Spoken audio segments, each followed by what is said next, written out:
Welcome back to the channel. This week, the Trump administration is navigating two major fronts: a dangerously escalating standoff with Iran overseas and a significant contested shift in immigration policy here at home. We're breaking down what's happening, why it matters, and the high stakes involved. Let's start overseas. The situation with Iran has intensified dramatically. President Trump has issued a stark public ultimatum demanding Iran return to negotiations to prevent it from obtaining nuclear weapons. He warned that a massive armada led by the aircraft carrier USS Abraham Lincoln is in the region and prepared to rapidly fulfill its missions with speed and violence if necessary. He explicitly threatened that the next attack would be far worse than last year's Operation Midnight Hammer, which targeted Iranian nuclear facilities. Military activity in the region is also increasing. Additional U.S. fighter jets, refueling tankers, and early warning surveillance aircraft have been observed moving into the Middle East. New air defense systems are being positioned at a key U.S. base in Qatar. These movements signal preparation, deterrence, and a clear message of readiness. Iran, however, is not backing down. Its mission to the United Nations says it is ready for dialogue, but warns it will respond like never before if pressured militarily. A senior Iranian official cautioned that any U.S. strike would be viewed as the beginning of a full-scale war. At the core of the dispute is what each side wants. The United States is pushing for a sweeping agreement that would limit Iran's nuclear development, missile program, and support for regional militias.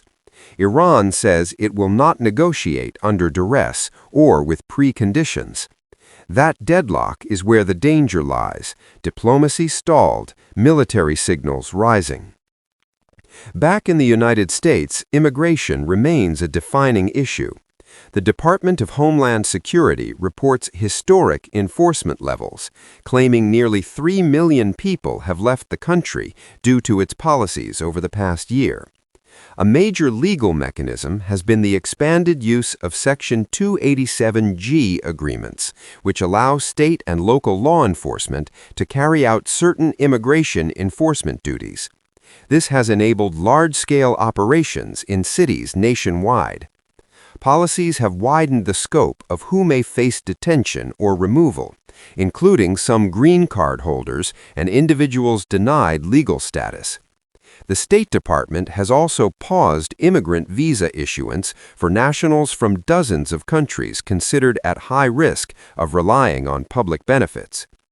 But this hardline approach recently faced a moment of recalibration. Following the fatal shooting of a nurse by a CBP agent during protests in Minneapolis, President Trump indicated the administration would de-escalate operations in that area. Public reaction appears to be shifting as well, with a recent poll showing his approval rating on immigration falling to 39%. So how do these two stories connect?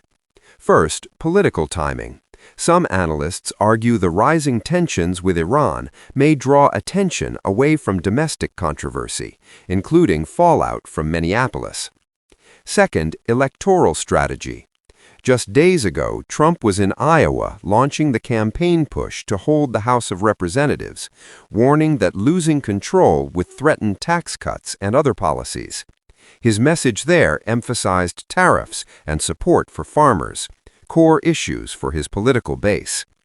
We are left with two high-stakes narratives: military brinksmanship abroad that could reshape the Middle East, and an expanding enforcement system at home facing growing scrutiny. The consequences of both extend far beyond today's headlines.